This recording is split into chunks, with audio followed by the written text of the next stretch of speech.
thank you. Thank you so much, Maria. We do this kind of work all over the country. We know all kinds of policy people, and I will tell you that there is nobody that does this better than Maria Nessa. So let's give it up for Maria, doing amazing, amazing work. She's a true advocate, and she is a terrific friend. So just amazing individual. I want to tell you about another amazing individual. This is my friend Chuck Clark. Chuck and I grew up on a small lake together, spending summers together anyway, in central Wisconsin. Funny thing about Chuck, he had a younger brother. His younger brother was 2 years younger and 6 inches taller. They didn't look anything like each other. Nor, for that matter, did Chuck look anything like his parents. So it came as little surprise to most of us when at the age of 9, his parents sat him down and let him know that he had been adopted at birth. That news didn't surprise Chuck too much. It didn't faze him too much. He went on to have a completely normal childhood, a really, really successful career as a medical entrepreneur. But he was always curious. He was always curious about his ancestry, about his genetics. Didn't know much of anything about his birth family. Because he had found a birth certificate he wasn't supposed to find, he knew that his birth mother's name was Kathy Highness, but he couldn't find anything about a Kathy Highness when he looked for her. And this just curiosity and interest continued throughout his life. So a couple of years ago, his wife Denise bought him for his birthday a DNA test kit from Ancestry.com. As some of you know, Ancestry.com uses a specific type of artificial intelligence and a specific type of machine learning to map our DNA and find patterns and find all kinds of interesting things about us. So some time goes by, and Chuck eventually spit in the little tube, and he sent it in, and about a month later, he gets the report via email. And it's his ancestry report, and he opens it up, and it tells him everything that he wanted to know. It talked about his genetic history and his genetic makeup. It talked about his ancestry. He understood where his ancestors had come, mainly from different parts of Europe. And then he got all the way down to the bottom of the report. And it said, oh, by the way, we have discovered and determined with a 99.99% accuracy the person who is your birth father. And would you like to contact them? And Chuck was really, really excited. He was going to do it right away. And his wife said, wait a minute, that's a pretty big decision. Let's take a minute. So they took a couple hours to think and talk about it. And eventually Chuck decided that he was going to reach out to this person. So he sent them a message on Ancestry.com, and he said, look, I'm not looking for anything. I have a fantastic life. I'm doing really, really well here in suburban Chicago, but I've always wondered about my birth parents. And Ancestry.com says you're willing to connect. If you're willing to connect, I'm willing to connect. Should we get together?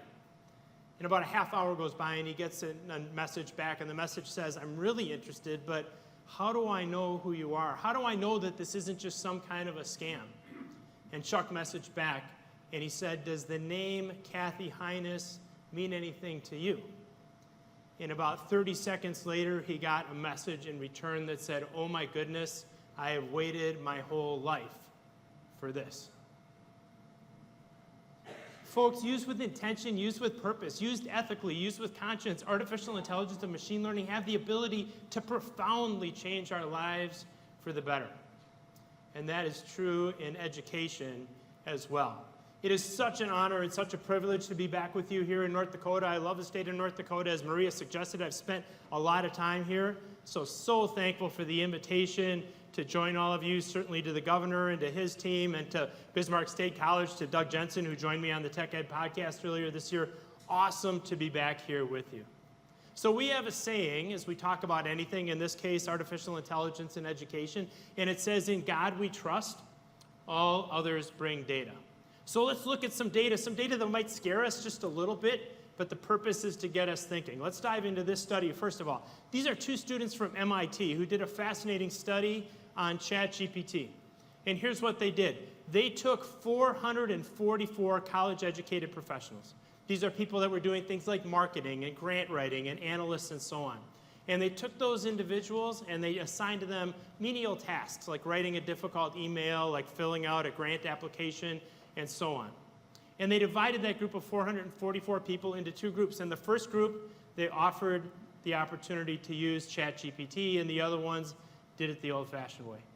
For those who use ChatGPT, here's what they found. They found, number one, there we go. Number one, a 10-minute decrease in the amount of time it took them to complete their tasks. So they were able to complete their tasks 37% faster. The quality of work for many of these individuals actually improved.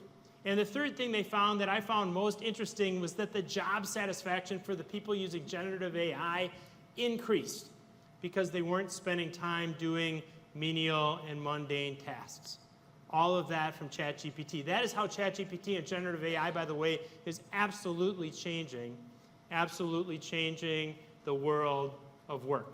And let's look at how it is changing the world of work. Here's another fascinating study. This is by 3 economists, one from New York University, one from UPenn, and one from Princeton. And they looked at how jobs were being, they said, overlapped by AI. I would argue maybe even disrupted by AI. And they looked at 1,016 different job categories. 1,016 different job categories. And what they found was for 36 of those categories, AI and generative AI was going to have almost no impact on those jobs. So if you're somebody that's afraid of change, if you're somebody that likes the status quo, if you're a little bit scared about artificial intelligence, and you are a professional athlete, or you are a dancer, or you are a pile driver operator, or you are a roofer, the news is really, really good for you because your job is not going to be changed by artificial intelligence hardly at all. For the rest of us, it's a little bit different story. And would you believe that when you look at the top 20 jobs that will be most overlapped with artificial intelligence, more than half of the top 20 are in the field of education. Now, the good news if we're K-12 educators, if we're in our community and technical colleges, is that it was mainly college professors whose roles were going to be disrupted by artificial intelligence. But if you look at the top 100 jobs, almost every one of our jobs are on that list of the roles that are going to be absolutely most disrupted by artificial intelligence. So this leads us to ask questions like, will artificial intelligence replace the role of educators in education? And my answer to that question is no. But I will tell you that educators that leverage and embrace artificial intelligence will probably replace those who don't. Part of my job has already been replaced by artificial intelligence. I was always the guy in the office that everybody would come to with Microsoft Excel questions. If you had to format something, you wanted to write a macro, you wanted to know a special formula, I was the guy. And about a year ago, I recognized that it had been a while since anybody had asked me an Excel question. And then I realized why at the end of last year when my son, who works for a consulting firm in Washington, D.C., texted me this. He said, have you ever used ChatGPT to write you an Excel macro? I did yesterday. It was life-changing. And there was my part of my job, my secret sauce, my secret power at work, this Excel expertise. And I realized why people weren't coming to me and asking me questions. They were going to ChatGPT and asking the same questions that they used to ask me. This is all okay, though. This son that sent me this text, this son that asked me the question, he is the same son that says, I always say please and thank you to ChatGPT because when the robots take over, I want them to like me. All right. So I don't believe that the robots are going to take over, but I do believe that the Midwest, and we're going to talk about that now, is a great place to be as we look at disruption as a result of artificial intelligence. Let me start out with this. This is my friend Mark Money. Mark is the chancellor of the University of Wisconsin-Milwaukee. He was a good friend of mine long before he became chancellor. I've known Mark a long time. So this is about 3-4 years ago. He sends me a note and he says, hey, I'm having a cocktail party for Brad Smith. Do you want to come? I said, cocktail party? That sounds fun. Sure, I'll come. But who's Brad Smith? Turns out Brad Smith is the president of Microsoft. I didn't know that 4 or 5 years ago, but I can tell you living in Wisconsin, I know that now, and here is why. About 4 weeks ago, Brad Smith was in town with the President of the United States, with the governor of my state of Wisconsin, and they made an announcement that I'm going to share with you in just a moment that is absolutely transforming our economy. As Brad Smith stood up and stepped up to the stage, here's what he said. He said that in my home state of Wisconsin, not far from where I live, actually, Microsoft is making a $3.3 billion investment in cloud computing and AI infrastructure. $3.3 billion. He said that at Gateway Technical College, where I have the honor of serving on the foundation board, they are going to train 1,000 Midwesterners for the types of jobs that will exist in the future of artificial intelligence. He said at the Connected Systems Institute at the University of Wisconsin-Milwaukee, where I serve on the advisory board, that they were going to train 270 companies in southeast Wisconsin on the use of artificial intelligence, 135 of those in the manufacturing space. I will also add that all of those blue-colored trainers that you see, all those advanced training systems that you see in that middle picture, as the president, as the governor, and as Brad Smith were making their announcement, were products that were provided for them by our company, Lab Midwest, the second logo from the left. All of this meant that this was a huge, huge day for those of us in Wisconsin. But here's the question. Microsoft could have located that anywhere. They could have located it in Seattle, Washington. They could have located it in Research Triangle in Austin, Texas. They could have gone anywhere to locate that advanced research and artificial intelligence facility, but they located it in the Midwest. Why? I'm going to tell you why. I'm going to tell you today why the Midwest is absolutely going to lead on artificial intelligence. The first one has to do with advanced manufacturing. This is my friend Mike Chico, and by the way, there is now a cottage group of weirdos that count the number of times Matt Kirchner says, "This is my friend," in a presentation. So if you're out there, just keep track. This is my friend Mike Chico. Mike is the president and CEO of Fanuc America, largest robotics company in the world. Mike's company has devised and designed robots that will now use artificial intelligence to predict their own future failure and order their own replacement parts before the failure ever happens, using artificial intelligence. This is really, really important in the world of advanced manufacturing. We are automating like crazy for the second year in a row. Second year in a row for 2022, 23's numbers aren't out yet. We installed around the globe more than 500,000 robots in advanced manufacturing. More than 500,000 robots installed 2 years in a row all over the globe. And what's even more interesting to me is where these are being installed. So the annual installations of robots, look at the countries where we're installing robots. Japan, the United States, Korea, Germany. What's missing from this slide? Yep, say it a little louder, everybody knows it. China is missing from that slide, only because I held that to the end. China last year installed more industrial robots in China than the rest of the world combined. And when you hear me talk about the need to put a robot in every single high school across the state of North Dakota and across the United States of America, this is why. Is that we need to keep our competitive edge in manufacturing, and the only way to do that, not the only solution, but the only way to do that is to continue to embrace advanced manufacturing technologies.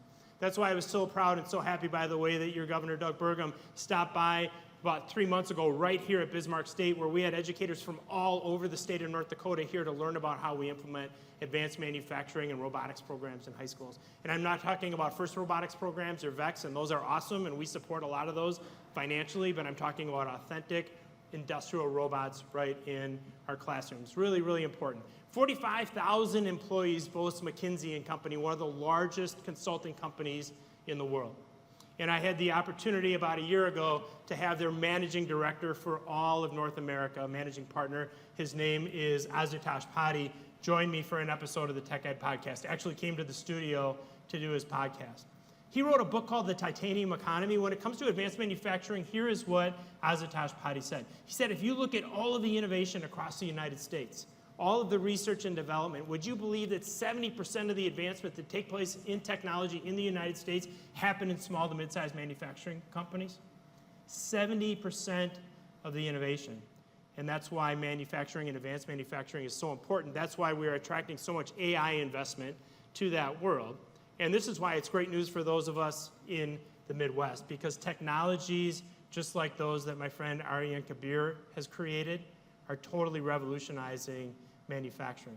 Here's what Aryan did. He has now these robots, and he's programmed the robots to scan production parts in lot sizes of 1. So I have a production part that comes into my grinding facility, for example. He scans it with a robot. Using artificial intelligence, he creates an STL file for that part, a CAD file, if you will. Using artificial intelligence, he automatically programs the robot to grind the part, and they can, other than fixturing that part, grind the entire part without a human being doing anything. And here's what they found. 33% reduction in material costs. They increased throughput 4 times, so they're producing 4 times more parts in an hour than they were before, and a 6,000% reduction in training time. All of this happening, these technologies being advanced in the United States and here in the Midwest. Here's why this is important. If we look at all of the AI change happening in manufacturing, we are leading in manufacturing the AI revolution. And if you look at the states in the country that have the highest employment for manufacturing, this isn't even per capita, just the highest employment, 5 of those 10 states right here in the Midwest. That's why we're gaining so much interest. Let's talk about precision agriculture. About a year ago, I had Frank Lucas, he's a congressman from the state of Oklahoma, on the podcast. That's fine. We have 535 members of Congress, but only one of them chairs the House Committee on Science, Space, and Technology. 5th-generation farmer is Frank Lucas, and he is fascinated by precision agriculture, which he calls this correspondence, or this conversion, I should say, of satellite networks, of drone technology, of autonomous vehicles, of data analytics, of precision machinery, and so on, all of this stuff revolutionizing precision agriculture. We'll talk about that a little bit later. But if we look at the top 10 states in the United States for gross agricultural product, top 10 states, 6 of them, are right here in the Midwest. Precision agriculture is at the core of AI innovation. 6 of the states in terms of the highest production from agriculture in the United States right here in the Midwest. Let's also talk about energy. This is my friend Aaron Yachfeld. Aaron, along with my next-door neighbors, the Kohler family, between their company, between Generac and Kohler, pretty much own the standby electric power generation market here in the United States and around the globe. And Aaron came on and we talked all about the future of energy. It was an absolutely fascinating discussion. Artificial intelligence requires tremendous amounts of energy. And we can talk about things like joules and kilowatt hours and bore ourselves to death. Let me give you a couple examples. Training a large language model like ChatGPT, training it just once requires the same amount of energy that would be required by 130 US homes in an entire year. I love using platforms like Midjourney to produce graphics using artificial intelligence. Generating just one image using artificial intelligence, just one image, is the same amount of energy that is required to charge your smartphone from 0 to 100%. How about this example? If we use ChatGPT for the 9 billion Google and Bing searches, the 9 billion search engine searches that take place every day here in the United States, if we switched all of that to ChatGPT, that would require the same amount of energy as 1.5 million people use in the course of an entire year. Artificial intelligence requires tremendous amounts of energy. So US News and World Report did a fascinating combination of statistics about a year ago. They looked at energy infrastructure, they looked at power grid reliability, they looked at renewable energy, and they looked at the average cost of energy by state, those 4 factors. And if you look at those 4 factors of the top 10 states with regard to energy, 5 of those states are here in the Midwest. So manufacturing, center of AI advancement. Agriculture, center of AI advancement. Huge need for energy, and we are leading in the Midwest on energy. And that is why artificial intelligence is finding its way to our world. Not to mention the fact that in the world of defense, this is another one of my friends, John Pfeiffer. He is the CEO of Oshkosh Corporation, huge $8-9 billion defense contractor. He was on the podcast. Look at the second paragraph. He's basically talking about, in the future, everything we do, and they're building products for the defense industry, everything we do will be connected. Everything will be connected, and the only way we do that is with smart sensors, smart devices, cloud computing, and artificial intelligence. Healthcare, we're doing a lot of innovation in healthcare here in the Midwest as well. This is another one of my friends, Brian Kay. Dr. Brian Kay was actually in Grand Forks about 3 weeks ago, keynoting a healthcare conference here in the state of North Dakota. Here's what Brian Kay told me when he was on the podcast. He said, just using biometric data, just by putting sensors on people and gathering data, he, by the way, is leads the chief of staff for one of the largest behavioral healthcare providers in the country. Just by using biomedical data and biomechanic data, we can predict almost perfectly a person who is at risk of taking their own life in the next 2 weeks, just by gathering that information. And we can intervene in ways that we never could before. And as somebody who lost a friend to suicide when I was about 15 years old, I certainly can understand the value of something like that technology. And healthcare is also one of the linchpins of AI technology. So that is why the Midwest is leading on artificial intelligence. We have all of these things going for us: manufacturing, precision agriculture, energy, defense, healthcare, and so on. But here is why the Midwest will lead on education too. when it comes to artificial intelligence. And I'm telling you right now, I could spend probably 3 hours on this topic. I know I've probably got 10, 12 minutes left, something like that. So we'll go through as many examples as we possibly can. So the first reason that we will lead on AI education too is that we're starting to ask the right questions in artificial intelligence. I've been speaking on this topic for several years, and we ask all kinds of questions in education on artificial intelligence. We ask questions such as, how do I protect my job from being taken over from AI? Am I even going to need a school building in the age of AI? If a student uses AI to complete an assignment, are they learning? How do we prevent them from using ChatGPT for cheating? Folks, these are all the wrong questions when it comes to artificial intelligence. The kind of questions we should be asking is, how can AI make education more affordable? How do we better leverage the time of the people in this room using artificial intelligence? What should we be teaching when software answers every question? How do we revalue what we even mean by intelligence? If we're preparing for students for life, what does that life look like in the age of AI? How do we educate them on the risks? And instead of prohibiting ChatGPT, should we be making it mandatory? We are starting to lead in the Midwest by asking these types of questions before anybody else. We're also leading in the Midwest by moving faster. This goes back 2.5, almost 3 years. Dr. Rich Barnhouse, who's the president of Waukesha County Technical College, asked me to deliver the keynote address at his big welcome back event.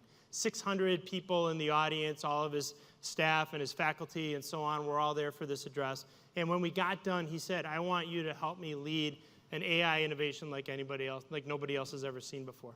In less than a year, we had created 4 certificate programs and an associate's degree in artificial intelligence, the first of its kind at a community college anywhere in the country. But we didn't stop there. He then decided he wanted to create this AI Center of Excellence. We started working on this thing third quarter of last year. We made the announcement in February of this year, and I'm proud to say in July of this year, I will be delivering the keynote at the ribbon cutting for the first AI Center of Excellence at a community college anywhere in the country. We do this by moving faster. We also do it by killing the lecture. Would you believe that in most classrooms here in the United States of America, 80 to 90% of the talking in the classroom is still the teacher delivering lectures to students? 80 to 90%, and we're worried about whether students are using ChatGPT to cheat.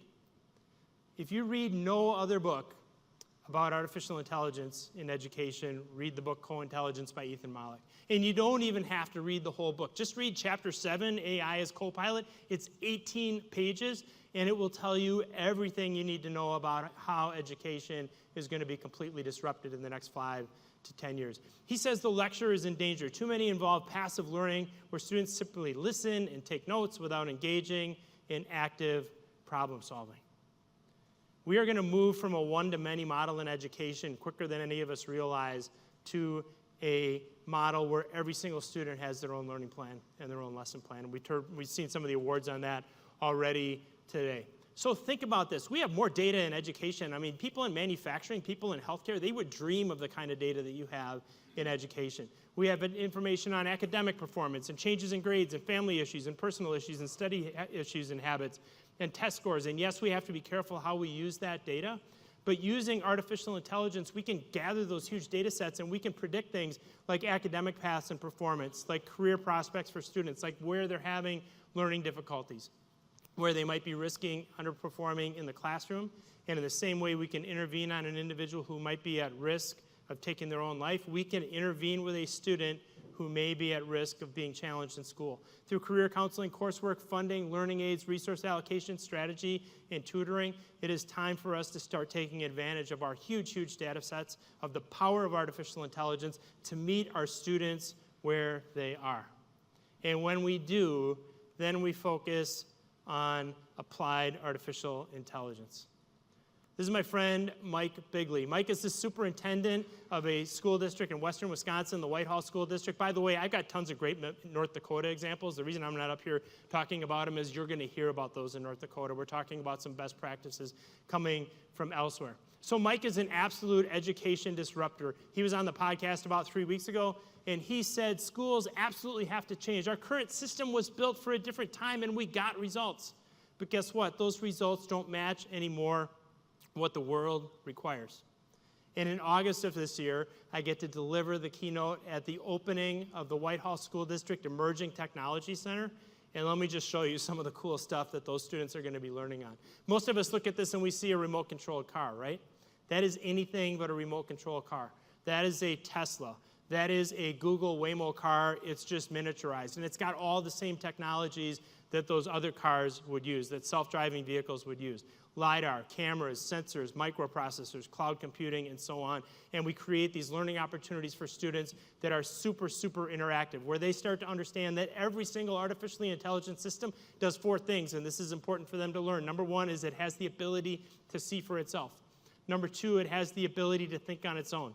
Number 3, it has the ability to act based on what it is thinking. And number 4, it has the ability to communicate with other intelligent devices and sensors. That is at the absolute core of artificial intelligence. The governor this morning talked about the importance of outcomes. Look at the learning outcomes that come just from this exercise that these students are going to be enjoying at that Emerging Tech Center in Whitehall, Wisconsin.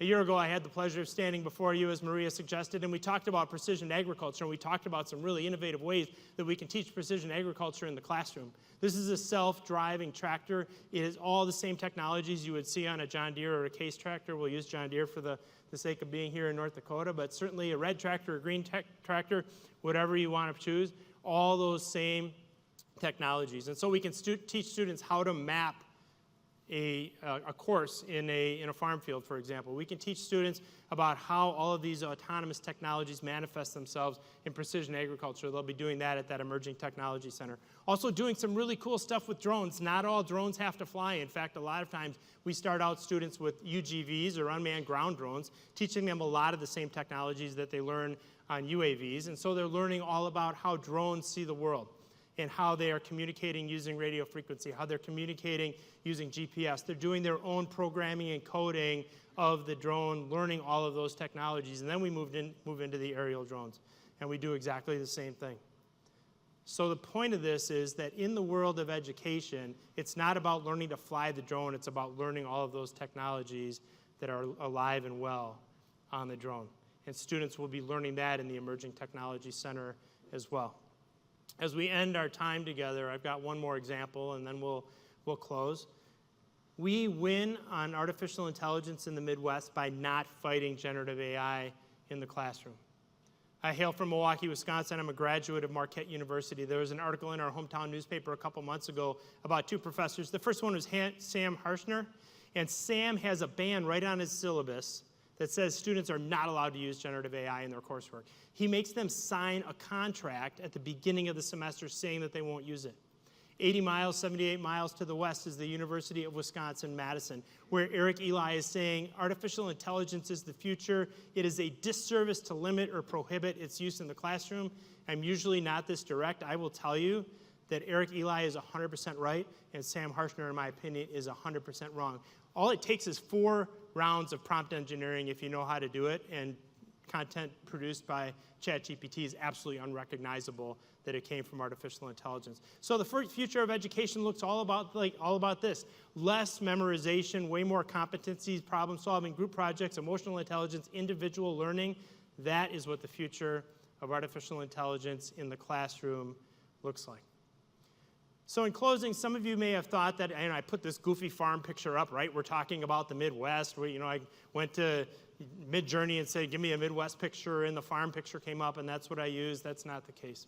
I used that picture intentionally, and here is the reason. That farm, first of all, is about halfway between my hometown in Milwaukee and where we are today in Bismarck, North Dakota. That is my Uncle Dwayne's farm. He came back from World War II. Shortly thereafter, he married my Aunt Luella, and they bought that farm. And he lived on that farm, and my aunt lived on that farm for their entire lives. That was my absolute favorite place to go when I was a kid. Absolute favorite place to go. I loved, my cousins thought I was crazy, but I loved getting up before the sun came up and going out to milk cows. I loved crawling up into a combine with my uncle and spending an afternoon at harvest time just looking out over the field and enjoying my time with him. I learned during those times that here in the Midwest, we focus on things like hard work. that we understand ingenuity, that we understand problem solving. Now, I didn't spend my career in agriculture. I went to manufacturing, where guess what? All of those things are really, really valuable. And I owned and ran manufacturing plants in Piqua, Ohio, and in Shelbyville, Indiana, and in Milwaukee, Wisconsin. We had customers in Kansas City, Missouri. I had a plant in Eldridge, Iowa. Did a ton of work with John Deere here in North Dakota. And I learned the value of what takes place here in the Midwest when it comes to innovation, when it comes to problem solving, and when it comes to hard work. That is why AI is finding its way here. That is why we are leading on AI education. But this only works if we create a workforce and we create students of all ages, I say K to grade, kindergarten to the incumbent workforce, that are fascinated by AI, excited by AI, and understand how to put it to work in whatever market space they're in. That is my job. That is your job. And I look forward to doing it with you. Thank you so much. You've been a wonderful audience. Great to be with you.